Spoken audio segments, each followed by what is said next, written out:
Hello there, welcome back to another lecture on my channel IRENE FRANCIS.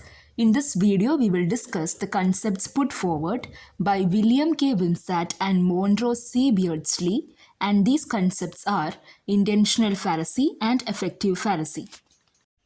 Wimsatt and Beardsley are 20th century American critics who belong to the school of New Criticism. The critics who belonged to this movement believed that evaluating a text should be limited to the text itself without going to the background details and the author's intention. So Beardsley and Wimsatt also went on with the same idea that a text should be analyzed not by analyzing the author or the background or the age in which the text was written. All these things are not important. What is important is the text. The meaning of the text should be taken out from the text itself. So this is the idea that they put forward in these two essays, the intentional fallacy and affective fallacy. The essays were published in The Verbal Icon Studies in the Meaning of Poetry. The word fallacy means a mistaken belief.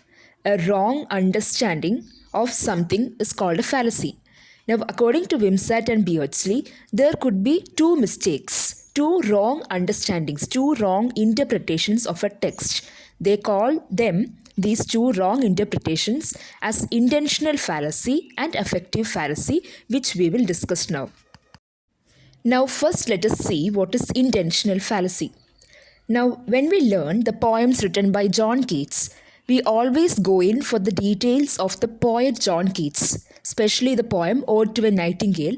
We think that John Keats have gone through all these difficult times in his life, so these could be the reasons why he says these specific things in his poem. But what if John Keats did not mean any of those? So evaluating a text like that could be a fallacy, it could be an error. So intentional fallacy is the error of evaluating a work by the intention of the author or the artist. And they say that the poem is not the critique's own and not the author's also. See, once a poem is written, your authorship on the poem is done. Now it is what is given to the public. It belongs to the public. The poet would die, the critic would die, but the poem will remain for eternity. So if you are trying to connect the poem with the poet, you are actually limiting the meaning of the poem to that particular person or that particular age.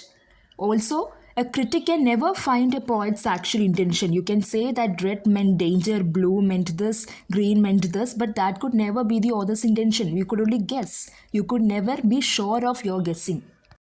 So what should we do when we evaluate a poem? When you read a poem, you should not think about the poem being spoken by the author or the poet, but it should be read as if it is being said by the speaker of the poem. The sentiment of the poem should be that of the speaker. It should be attributed to the speaker. So if you are being concerned about the author and what he wrote, why he wrote all these things, instead of being concerned about the actual work, you are being concerned about the origin of the work. So this is a fallacy which they call intentional fallacy. The next error or the next fallacy is the affective fallacy. Here again, you skip the work, you skip the contents, you are concerned about how this work is affecting its readers. The error of evaluating a text through the emotional response of the reader is affective fallacy.